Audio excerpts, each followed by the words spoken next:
Mr. Midas asked. Well, John replied, well, I had a few cream delights. Susan gave them to me. Anything else? Mr. Midas asked. A little toffee crunch, John said. And what else? Mr. Midas asked, beginning to look cross. John's ears grew red. He knew he wasn't supposed to eat candy before meals. Oh, only, hardly anything else, he said. John, Mr. Midas said, and his son recognized the tone. It meant that John had to tell everything. It turned out that John had been around to see most of his friends and had managed to get candy from nearly all of them. The list he recited was a long one. No wonder you have spots, Mr. Midas commented at last. I think we'd better take John to see Dr. Cranium, he said to Mrs. Midas. Dr. Cranium was a tall, thin man with a bald head and a grey moustache. He looked through his glasses at John and said, Oh. He eats a lot of candy, Mr. Midas said. He hasn't been eating his meals properly, Mrs. Midas said. That's just what I thought, Dr. Cranium said. I can tell by looking at him that he eats much too much candy. The doctor shone a little electric light into John's right ear. Then he shone it into John's left ear. Then he shone it in John's nose.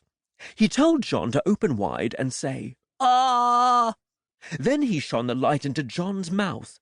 Much too much candy. Gracious me, he seems to be full of candy. He told John to sit down and relax. Then he picked up a small rubber-headed hammer and gave John a light tap on the right knee, just below the joint. John's foot gave a weak kick. John giggled. It's nothing to laugh about, Mr. Midas said. No, John, the doctor reproved him. A healthy little boy who didn't eat too much candy would kick harder than that. I'm sorry, John said politely, but I can kick harder if you want me to. He gave a sudden high kick, which knocked the hammer out of Dr. Cranium's hand. It landed on its rubber head and bounced across the room.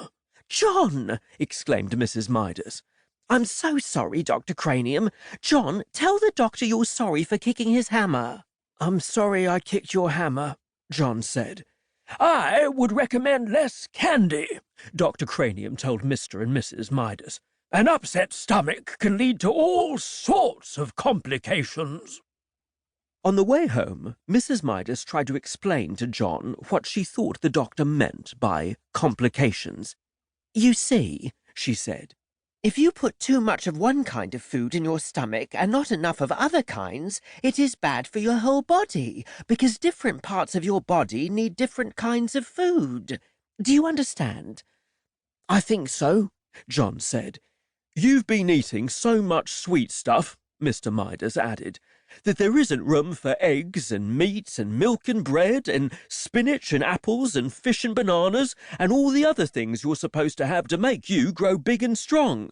I like bananas, John said, especially in thin slices covered with chocolate. They're called banana surprises.